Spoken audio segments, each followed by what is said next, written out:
guys, what's up?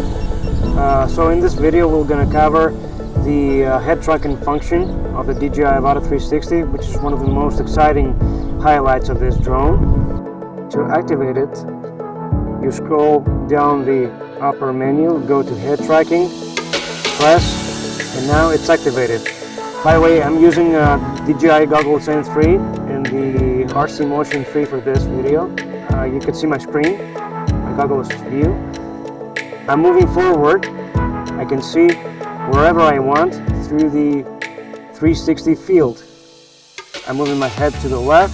I'm looking left. I'm moving my head to the right. I'm looking right.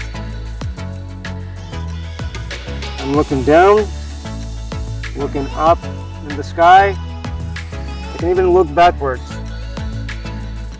Let's follow this boat. So we're actually moving straight, and we can see anywhere we want.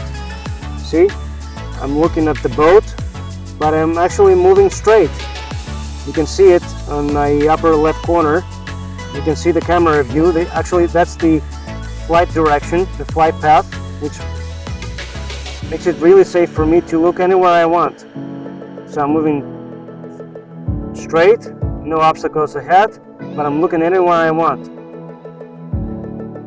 This is actually really amazing, really amazing. It's like you're flying like a bird. It doesn't feel jittery or nauseous at all.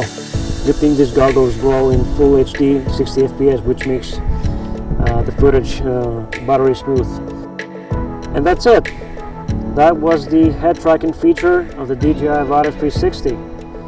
It makes the flight so immersive, like you're really diving into the experience.